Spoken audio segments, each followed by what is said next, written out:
What's going on, everybody? Dots Gaming here, and today I'm bringing you guys my updated Black Desert Online settings and user interface guide. So I made this guide last year when I played BDO a lot, and my settings have changed quite a bit since I've come back to the game. I've kind of optimized a couple of things, and there's also a couple of new settings that the game now has available, which I do have turned on. So I did want to actually update this video just to showcase you guys what I am using for my personal settings and how I have my UI setup.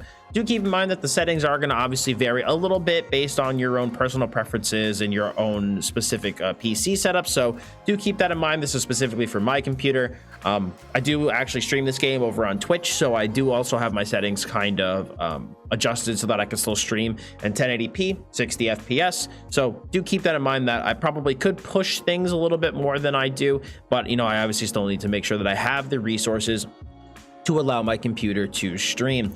So kicking things off, guys, we're going to just start with these performance settings real quick. So I personally run everything on medium. That is what I do myself. I feel like it's a good, obviously it is a medium setting. It's the perfect middle ground between performance and between actual amazing graphics. So to me, it was a good medium ground between the two, and so that's kind of why I chose these two as my quality settings. I turned off all of the high-end graphics. Really don't need any of these. Honestly, I found remastered mode kind of difficult to look at, so I don't know. It's just kind of the way that it shaded everything I didn't really like. So I turned all of this off. Also turned off all of the anti-aliasing as well.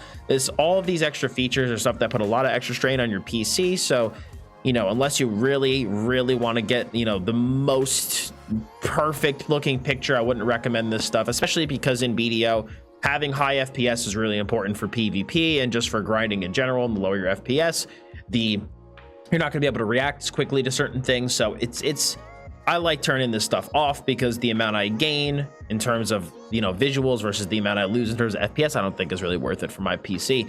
I also basically turn off all of this stuff with the exception of far away NPCs. And then I also do turn on reduced snow buildup. This just makes it so that there's less snow in certain areas. So I don't really care about seeing these giant piles of snow. So I just turn that on. And then I do turn on far away NPCs to kind of help with some of the graphical pop-ins on certain characters. Granted, it doesn't, you know, necessarily fix all the problems, but you know, it helps a little bit. So for me, that's actually worth the turn on. So frame optimization, I do have auto frame optimization turned on with my the optimal frames being at least 60 FPS. This makes it, I believe, so that once it starts dipping below this certain frame rate, it will start to basically lower the graphical settings to be able to favor your frames. So I do have it turned on for that reason. I also have upscale and low power option turned off. This one's extremely important to turn off, the low power option. I have attack decisions turned on, and this is a new one that came. I don't know when this showed up, but this is now here. Performance optimization raises your memory usage to optimize game performance. Now, this definitely will tax your computer a little bit more in the regards that it uses more of your graphics card to actually run Black Desert. And I gained a good 10 to 20 FPS by just simply turning this option on. Granted, my graphics card does run, you know, higher than it does before, but, you know, my PC has got good cooling, so it's really not that big of a deal. And you know, if you have the graphics card, you want to use its capability, you know? So to me, it makes sense to turn this on if you do have a solid rig, because you can get, you know, you tap all the potential out of your parts to actually get some good graphics with BDO. So I do recommend turning this on if you don't have this on and you have a solid computer. You're going to be able to probably squeeze some extra frames out of this setting. I do have effect optimization turned on, and I have this about 2/3 to 3/4 of the way through. I was doing some research on this setting, and as far as I can tell, you kind of want it about here, because if you make it any lower, the game could potentially remove certain effects that are important to know for combat. Like if your opponent's doing like a certain move, if you have this turned all the way down, it might actually turn off the effect coming from your opponent. So, you know, I'd say recommend this between 66 to 75% of the way through, and that should give you a good the ability to not only see moves from your opponents, but it'll give you some performance optimization. And then I have character optimization set to 50, and then I have a hide other adventurers turned off because I obviously want to see people. Camera performance, I have my camera vision range at 75. I know some people are going to immediately go, why don't you have your FOV at 100? But to me, I don't know, I raised it above 75 and it kind of gave me a bit of a fishbowl kind of feeling. It's up to you what you want to set this. I personally go anywhere from 75 to 100. If you want max FOV, go ahead, but I just run 75 because it, you know, gives me a little bit less of that fishbowl feel, and it still gives me some good FOV for PvP. Overall camera effects, I try to have this at 20, but it always lowers it to 19. Worker and pet, to turn this off. Hide pets and hide certain NPCs. I used to have my pets follow me around, but I hide them now because I just kind of think they're a little bit annoying to have there. For the game window, I personally run in a windowed full screen. I do have a 1440p monitor with my UI scale at 100. Display quality, these are a lot of the similar settings as before, but now we have a couple of new ones. I do have show blood splatter turned on with bloodstains turned off. And then I have all of this stuff down here checked off. Remove others effects, far away effects, upscale, low power option, have all of this turned off. For effects here, I pretty much have I didn't do too much here. I have effects opacity down to 66 though, just to make it a little bit easier for me to kind of see things as I'm playing. And then combat focus I have at 100, color aid turned off. Camera graphics, I have camera vision range, we've already talked about, 75, with the effects at 19, vibration at 0. Definitely turn this to 0.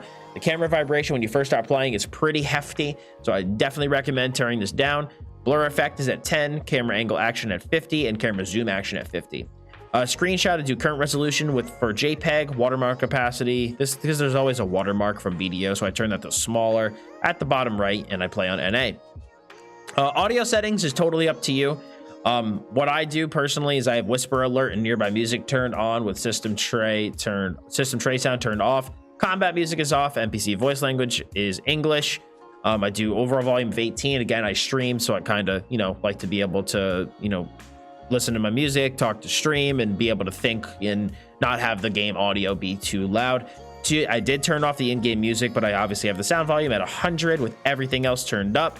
Ambient sounds at 100, voices at 100, fairy volume at 50. You could also turn off the fairy's voice if you do find it annoying. Now, for quality of life settings, aim assist I do have turned on, makes it a bit easier for you to hit your targets. Combat assistance I have turned on at the moment, debating whether or not I actually want to leave this on or not. It actually assists with turning and movement when using basing attacks and certain skills. I have overall found it helpful. There's been a couple of times where it's kind of screwed me and it's made me attack something I didn't want to. But overall, I found it pretty useful. So it's up to you whether or not you want to turn this on. Definitely this quick slot thing right here, you 100% want to turn this on because it's kind of key to make my UI look the way it does. So I definitely recommend turning that on. Simplify UI is off, screensaver's off, font I do strong sword. Always show my name, always show family name, and I display others' names, party member names, guild clan member names, ranking, and I turn off RBF points, or only display RBF points and stacked HP bars. And then for characters, I have zone change, conquest war allies, non-participants, enemies, same guild and same party all turned on, with NPCs and enmity status turned off. We already talked about hiding pets, showing the fairy. I like to see others' campsite. I don't show any maids and butlers in my residence. I show attack decisions. I definitely recommend leaving defense icons turned on. This lets you know when you have super armor, forward guard, iframes. Really helpful to know when you're protected and when you're not. Skill combo guide turned on with the combo video guide and transparent mask turned off. Now, this is going to be a big one that a lot of people are going to ask about. Dots Gaming, I start playing and I get alerts for literally every effing thing in the game and it's super annoying. This is what you're going to turn those off. I literally turn everything off from the shared. I leave zone change and fitness level turned on for myself. I turn off the war notifications, but then I turn on Black Spirit alert, pearl item suggestions. Can turn this off too. I leave this on in case they do a new sale in the shop that's relevant to me, but you can turn it off if you don't want to see it. Guild member login I have turned off. Guild missions and monsters I have turned on. This is another one. World map, I recommend personally changing the world map opening style to be no animation. It makes it a lot easier when you open the map to not have to go through that big like rotational effect. It's a lot nicer to just have it like be nothing. So I recommend turning that to no animation. We already talked about English and EU. I turn off the chat filter so I don't, so I can see swears and stuff. English, and then I have this as international. I don't really know what this is, but I left it that way. I use the guide fairy personally to, bring me from point A to point B, but you can make this whatever you want. These both are exact. And then I have hide UI when attacked so that if I'm attacked, it'll actually hide it so I can defend myself. And then I have the auto run camera turned on with auto run camera speed at 30. For my interface settings, this is going to be all of your hotkeys, and I'll basically leave this kind of up to you. In terms of the ones that are relevant for me, I personally use 1 through 6, and then I use the first 4 function keys. But that kind of gets into the next part of the guide, and that is going to be your UI, so the edit UI. So that's like the first thing I do escape, edit UI. Okay, and now a lot of people usually ask me, like, how did I get my HP bar to look like this? And what you want to do is you want to click custom HP bar. Really helpful to get the HP bar down here. Personally, I found it in the top left to be pretty annoying, so I have it down here, and I basically show 10 quick slots. Okay, and I have auto align slot turned on just so that it's able to basically line all these up nice. I have my BSR to the right of my HP bar, PvP to the left of the HP bar. I have 10 quick slots below my skills because that's all I need for the hash. And then I have the stamina bar here, buff list here, skill cooldowns over here. I have all of this stuff up here. I didn't really change it. I did turn off the location and time information because I stream. I have all the mounts information and all that important stuff that's usually at the top left here. And then I also have my 3 main chat boxes over here, which I'll go over in a second. So basically, once you have that UI set up and you save it, you can then come down to here if you didn't edit the hotkeys in the actual settings, and you can click the little gear and actually set what the keybind is. So you can either do that here, or you can do that in your like I said, in your hotkeys, your quick slot hotkeys. You can actually change them here. Now, one other thing that I actually did want to mention back in these hotkeys that I just remembered after talking about my UI is going to be the mouse interface settings. Now, there's something that you can do. Personally, this is what I run my sensitivities at. My mouse is at 1900 DPI, so do with that what you will. One really important thing for the hash, and can be important for other classes, is use the mouse to move. So basically what this allows you to do is, as you notice, I like awkwardly walked backwards on accident. So you can basically click around with your left click to move around. And the reason that's important for me on the hash is that certain skills kind of lock me into place, but I can use the control click to kind of move myself around. So if I could show you guys, my shift E is going to throw this thing into the air, but if I don't have control click, it's going to be stuck. But with control click, I can actually move it. So you see, I can move it around. So that's kind of where the control click can have a little bit of importance there. So, depending on your class, you might actually want to turn that on.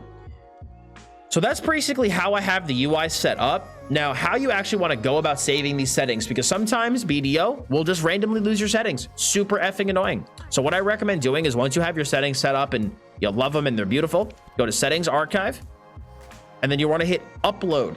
This will basically upload your settings to the game, and then from there, God forbid anything ever gets messed up, you can download them and completely reassign it to your character.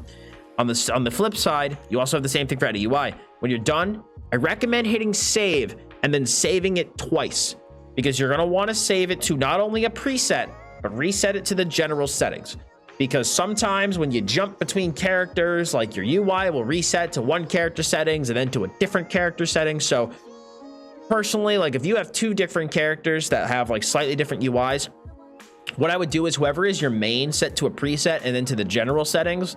And then if you have an alt, set them to a different preset. That's just personally how I do it.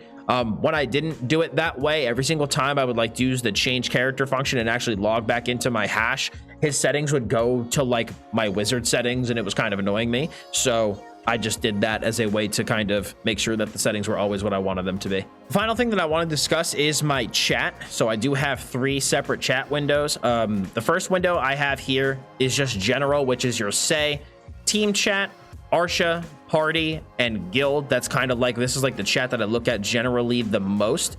While my second chat here is all of my large world chats, the server group, role play stuff I don't care about as much, the big forum chats I keep over here. That first chat window is anything that's normally going to be very relevant to me. My chat 3 is specifically my whisper window, and then my chat 5 is any notice system and combat stuff. So basically what you can do is you can create a tab and then separate the window, and then you can go into the UI settings like I had here and actually drag it to be above the chat, so that I have 3 separate chat windows right here, so that I can kind of always see what's going on and in different spots. So it just kind of makes it easier for me to keep track of all of my chat stuff.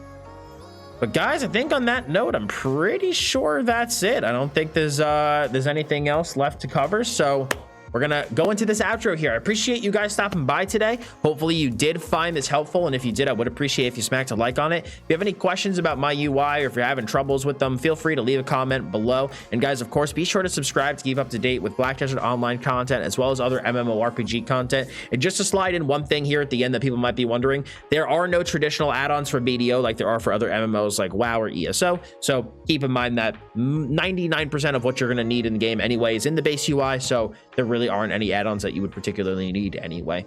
But that's going to be it for me today, guys. I do appreciate you stopping by. Thank you all very much. As always, I'm Dots Gaming, and I'll see you all in the next one.